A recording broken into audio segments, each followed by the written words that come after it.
Actually, this guy went to school. This guy started. This guy was brilliant. This guy was everything that any parent could want. Hello guys, welcome back to my channel. How are you guys doing? I'm okay. I'm grateful that I'm here, and I'm grateful that you're visiting my channel again. If you are a returning subscriber, I'm grateful that you're back. I'm grateful that you are enjoying my content. And if you are a new subscriber, thank you for coming back here, and thank you guys, because I appreciate even one subscriber who comes along, because it's not easy to get even that one subscriber. So guys, let's get to our video for today. And I'll start this video by asking, do you know who Philip Ondara Onyancha was? Philip Ondara Onyancha was born in 1978 in a farm in Nakuru, not Nakuru, in Kericho. And he was born to a family. He had siblings, but his parents were Sarah Onyancha and Samuel Onyancha, and every parent, mzazi yoyote anasikianga poa akizaa mtoi ako poa. Who doesn't want a healthy bouncing baby boy or girl, whatever? So he was born in 1978, a good boy, and he went to Changari Primary School, and he did well in school, and not really much is said during this time when he was in primary. Not much is said of his character. But one thing that this guy said, because I followed his story very closely for me to come here and give you this story. So this time when he was young, during the time that he was in primary, his young age, let me say, because according to him, he said that this happened when he was a baby. So I don't know, according to him, being a baby, what age that was. But he said that he was sexually abused by his nanny. Her nanny is a maid. And I don't know, these people who are sexually abused when they are young, kuna tu vitu zu wafanyikia, ama life yao yu turn out kwa something else. So according to Onyancha, he was sexually abused by a nanny. And this kind of interrupted his thinking about sexuality and all that. But when he was in Changari Primary School, he did well, and he went to a school by the name of Kenyatta Mahiga High School. Guys, do you know that? Because this is a story that I also never knew until the time that I was following this story, and I was really amused just how much this guy went to school. This guy started. This guy was brilliant. This guy was everything that any parent could want. This guy did so well in primary school that he got a scholarship from some church, and it means he did well. Nobody gives somebody who didn't do well a scholarship. So he was among the 120 students, and he went to high school in February 7th, 1995. He went to Form 1 in Kenyatta Mahiga High School, and he was okay. In Form 1, he did well. He did brilliant. He was perfect. He was just doing great. When he reached Form 2, according to him, we really cannot dispute what he's saying, because he was the one who was there. Because not really much is said, but with other people other than him. So we believe what he said, or we don't believe what he said. But vitu mingi tunasikia ni zenye yeye alisema. So when he reached Form 2, he had an encounter with his English teacher, who was a female, and he said that this encounter for him, he didn't take it as something serious or something, not an encounter in terms of relationship, but everybody, kila mtu akienda shule, kuna yule mwalimu una feeling friendly na yeye, kuna yule mwalimu una feel anakuelewa, kuna tu yule mwalimu na kuna yule anakuchukia. There's those two parents not parents but teachers in school. Yule anakupenda na yule ujui nini anakuchukianga nayo. So Philip Ondara Onyancha became kind of friendly to a teacher by the name of Elizabeth Wamboi Kimani. This teacher, huyu mwalimu. So this female teacher, according to let me just call him Onyancha, because this is the name that everybody knows. So Onyancha said that when he became friendly with this teacher, there's something that happened that he really could not understand. He kept going to the house of this teacher. Guys, kwanza wacha niwaulize, ni nani? Personally, I went to a school whereby kuna teachers quarters. Not many teachers were. Hata sidhani kama kuna teacher alikuwa anaishi nje. Every teacher was living in school, but we dreaded that teacher's quarters. We dreaded that place because, I don't know, kwanza mimi sikuwa napenda na walimu, so I could not really dread going to those areas because no, but now Onyancha ilikuwa tu sawa kwake kuenda huko hata usiku. So Onyancha said that one time he went there and the teacher kind of did some kind of ritual on him whereby he cut a place on his chest and drew some blood and put some kitu kama unga ya black kwa hiyo wound, and from there his life changed to the worst. And according to him, hata hakujua mbona alifanyiwa hivyo, but yeye kitu alikuwa alikuja kujua baadaye ni wakati alisikia classes watu wakiongea, not classes but teachers wakiongea about this teacher, this particular teacher. That's when he started understanding what is happening, what had happened to him. So he said that sometime when when other kids are in preps, he was with the teacher in his house drinking, you know, as far as Miss Ju alikuwa na drink chai, maji, juice ama pombe, I don't know, but they were drinking something and having fun throughout the night paka anarudi dom. Na according to him alikuwa anashindwa why he could do that, and yet the school was under very high security, but nobody seemed to see him get out of the dorm or not go to class when he was going to this teacher's house. So to him, he didn't understand mbona ashikwi, mbona hakuna mtu ashawahi mshika, because the school, unajua shule is full of watchmen, sometimes teachers on duty, sometimes the principal decides to walk around and see who is doing what. So for him, he didn't really understand why hakuwahi shikwa, why nobody noticed hayuko kwa bed, why nobody noticed hayuko preps. He never understood why these people could not catch him. So Philip Ondara Onyancha continued like this, having issues, for him, like it was like being hypnotized. Like unakaa mahali hivi unafikiria kwenda kwa hiyo mwalimu and you go. Unakaa hivi unafikiria sasa inafaa kwenda kwa hiyo teacher unaenda. Yani it was like a zombie. You being controlled by something you don't understand. That's according to him, because personally mimi sijui kama alikuwa controlled. I didn't understand kukua controlled aje. I didn't understand, but si story yangu ni story yake. So this guy reached Form 3 with this easy issues zote. He reached Form 3, vitu tu zina happen. In Form 3 he was accused of sodomizing a fellow student, and this issue went to the administration. It was investigated, but when they could not find a tangible evidence that this thing actually happened, wakufuatilia hiyo kesi ikaisha hivyo. And Philip Ondara Onyancha continued with schooling in that school. So when he reached Form 4, he did his exam and he left the school.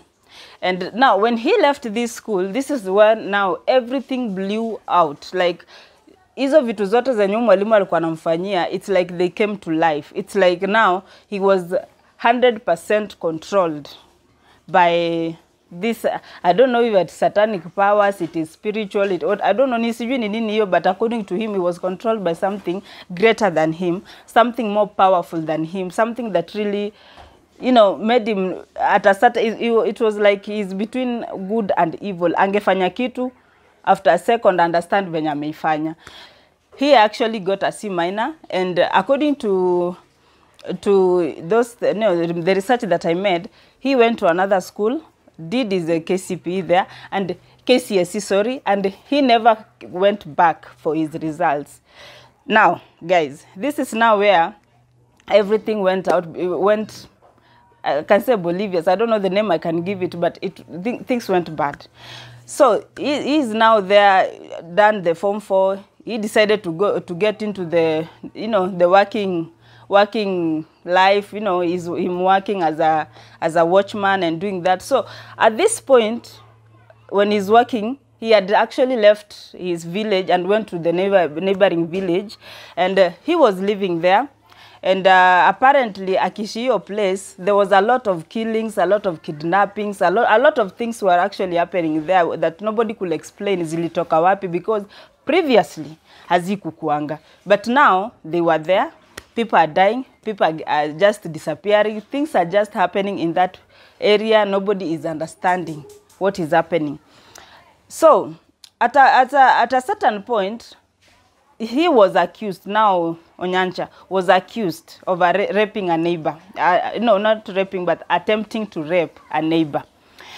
Now, when he was accused of this, he was driven out of that place by the villagers.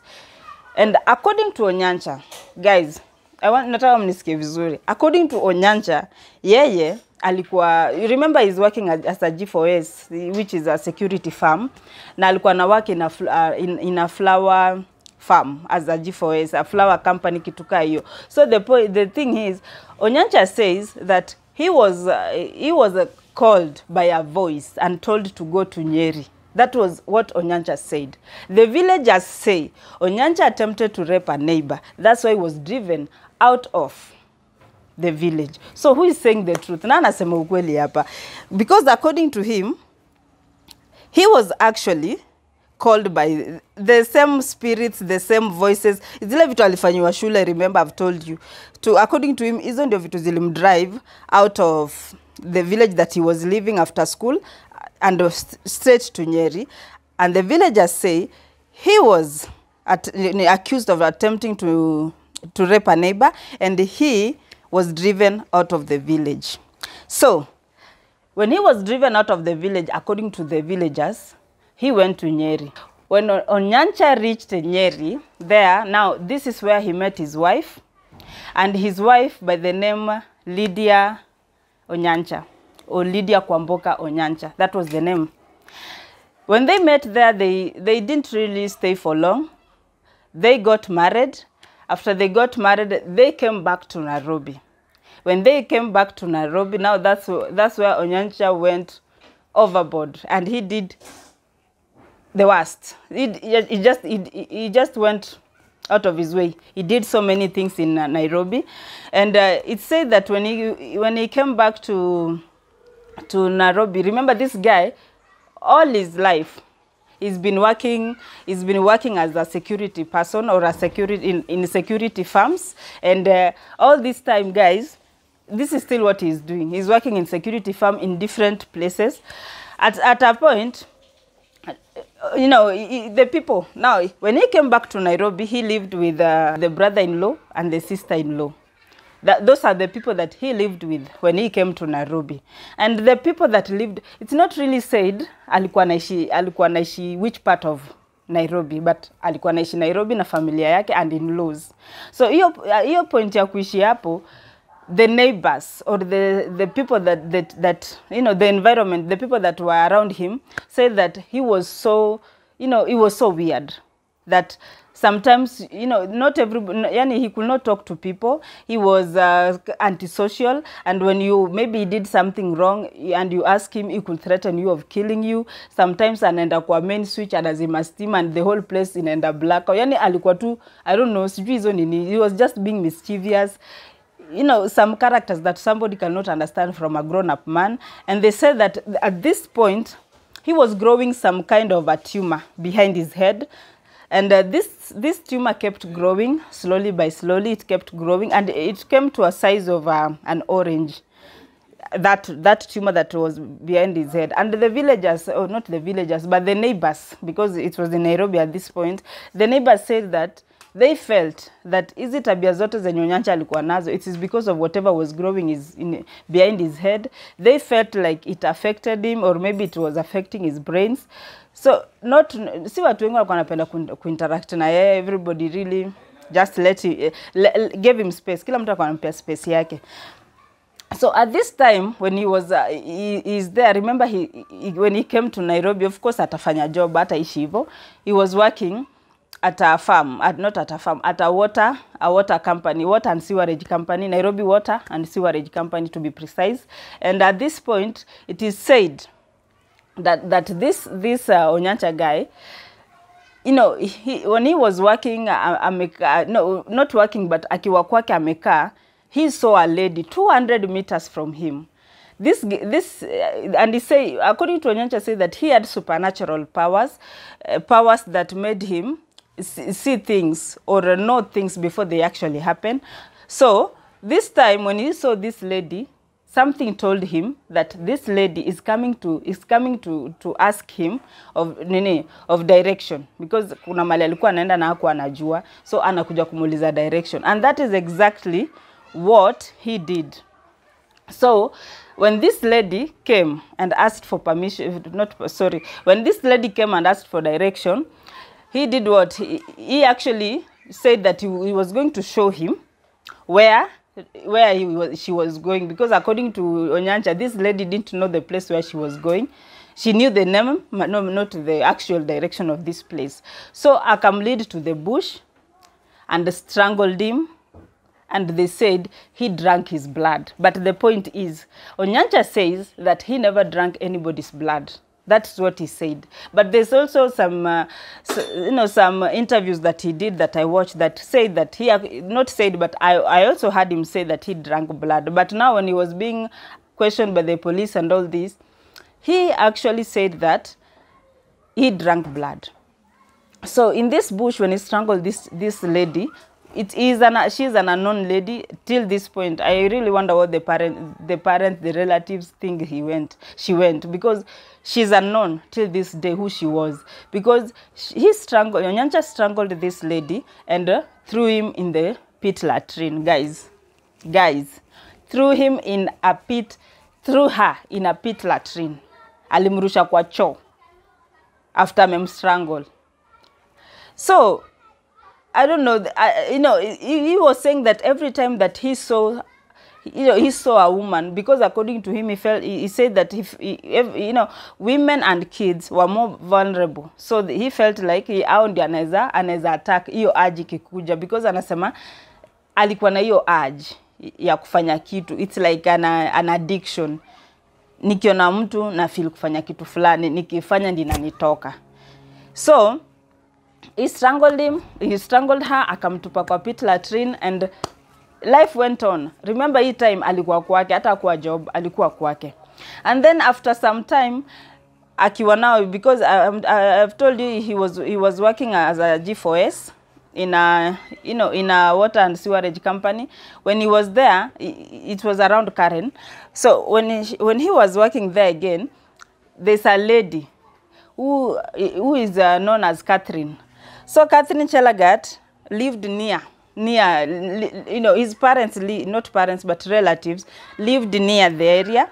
And she had just finished, she was 32, she had just finished electrical course in Kabete, and maybe looking for a job, or just, kukaka around akitafuta job, ama relax after school, whatever. And she was a mother of one. And it is said that Onyancha saw her pass, like mara moja alimwona akipita, and he had plans for her. So the second time this lady was passing, according to the relative, who was an uncle, when he was explaining, he said that Catherine used to live with him, but that day Catherine had decided to go and sleep at her brother's place, and she left the house at 9 in the night.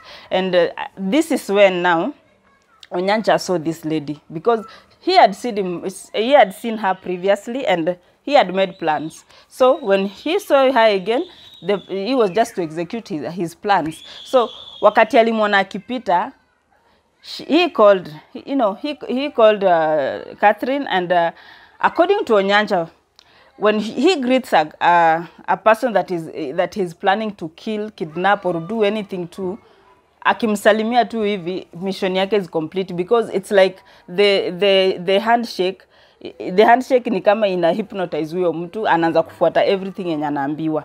So at this point, this Catherine goes to Onyancha, anamsalimia, and everything is done. He leads this lady to an antique. And Onyancha said that he actually put a ladder. You can imagine, guys, this is a lady. Yani sasa ati mind yake haifanyi. Me, I don't know. I don't know which brain to use to believe this. But according to him, alieka ladder, this lady akapanda juu. Akaenda paka kwa hiyo antique, the space between the ceiling and the roof. Akaenda juu. After kwenda hapo juu, that is where now he sexually abused her, and strangled her, hata siwezi sema strangle, it's like he just butchered this lady because remains zake zilikuja kupatikana in a sack, yani gunia, zilipatwa zimewekwa ndani ya gunia, na the bodies, not the body but pieces za body yake zilipatikana 3 months later. Literally 3 months later, that's when the body was found. And the parents actually spoke, and they said that they were happy that they found this remains, because at least they will stay in peace knowing that their daughter died, rather than their daughter is wandering somewhere suffering. And I understand that pain. At least uzike mtu kuliko uimagine mtu ako mahali anateseka, ama mtu alienda wapi, mtu anafanyiwa nini, mtu at least unajua amekufa. As much as you don't know what happened or what led to her death, at least you can see her, she's there, she's dead, but what else can you do?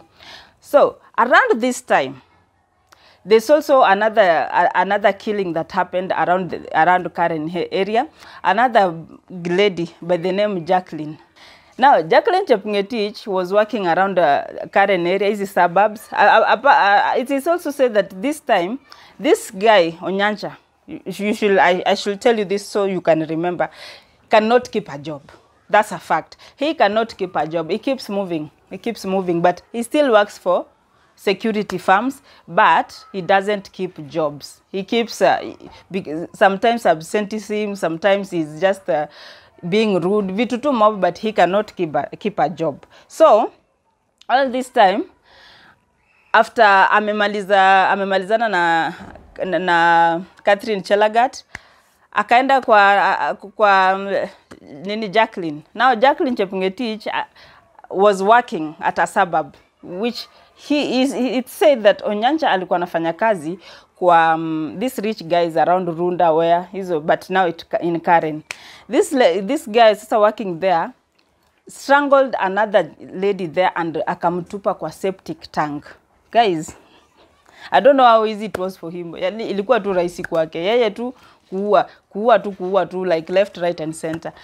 Alimuua akamtupa kwa septic tank. And I'm saying this because he took the police to all the places that he did his killings, and the other places nobody even knew there was bodies there. No other people until this time, there are bodies that people don't really know who they belonged to. Maybe they were buried in mass graves or something, because it was si kitu ya jana, imefanyika kitambo kidogo. So hii time yote when alitupwa kwa this Jacqueline Chepngetich alitupwa kwa septic tank, and Onyancha is the one who actually showed people. Before we go far with this story, not sometimes, but I always ask myself, hizi bodies zote zenye zina keep being found places, and where are the police? Where are these people who should be investigating na kujua hii ni body ya nani, or rather who is doing killings all over, because killings happened, it was like a rampage, like here, just bodies tu zina collectiwa everywhere, but the culprit, even at least finding even the relatives to this deceased, like the police should just come out and just do a better job. I know you cannot do it 100%, but at least do a better job. And so all this time, when she was put in a septic tank, it raised the eyebrows, but nobody could actually pin somebody to these killings. So it just cooled down. And at this point again, another killings happened in Thika. And at this time, when these killings happened, it was like 8 sex workers that died.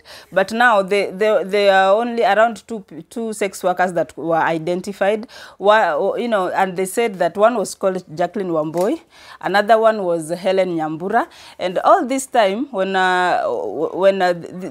these sex workers are being identified, watu wanajaribu kujua huyu alikuwa mtoto wa nani, huyu alikuwa mtoto wa nani. Onyancha says that Helen Nyambura is the only killing that he did na ikamsumbua akili sana. Sababu every time wakati alimuua, anasema alirudi back to his senses, because according to him, alikuwa na guidiwa na some spirit. He was not a person mwenye, yani alikuwa na feel like there's a time is evil, there's a time is good. Like aezi simama anze kukwambia story ya killings, anze kukwambia alifanya hivi, because he himself ange believe that angefanya vitu kama hizo. It is even said in a certain article that he even tried to strangle his wife, now Lydia. He tried to strangle him, ndiye aelewe kama actually huyu ni yeye anafanya hizi vitu ama ni mtu mwingine. But he says that he failed. He could not do it. When he's okay, when he's in his right senses, haezi fanya hivyo. But when the spirit or the urge or the addiction or whatever it was that Elizabeth Wambui Kimani did to him, God knows, it is said that he actually did things when he was not in his right mind, but when he was in his right mind, he could not do them, even if he repeated the same things. So, huyu Ellen Nyambura, wakati Onyancha alimuua, Onyancha anasema that it is the killing that really disturbed him, na alikip go back to the scene. Aone hiyo mwili, rudi back to the scene, aone hiyo mwili. He said that aliendapo mara kama 7 to 10 times. Akienda kuona hiyo mwili. At the time that the police came to actually take the body away, he was among the crowd. Now, all this time, when the killings happened and all these things that happened, Onyancha, you know, he was caught when he had kidnapped and abducted a 7-year-old boy by the name Anthony Wairuri. And Anthony Wairuri's body was found in a thicket near Lenana School. And that's now when the criminal investigators kind of just went through, because ransom was asked. So when the parents paid ransom, the transaction that happened, they kind of followed and found out that the transaction went back to, it was traced back to Onyancha, and that's when Onyancha was caught, and that's when now he was able to give out the full story of what he has been doing, his killings and everything. So guys, I think you understand now where this guy came from. Do you think what happened to him when he was growing up actually caused this character that he became? Because I read that if you wet your bed in the, you are a constant bedwetter ukishafika maybe 10 years kuendelea, if you unakuanga isolated, if ulikuwa sexually abused ukiwa mdogo, if you unapenda kuchoma vitu, unapenda kuumiza animals, those are the kind of things zenye if kind of unazifanya, there are some chances you might turn into a serial killer. Mimi ni research, mimi sijui kama ni ukweli, but that is what I read, and I hope you guys enjoyed my story, and I hope you stay here and hear more from me. Thank you guys.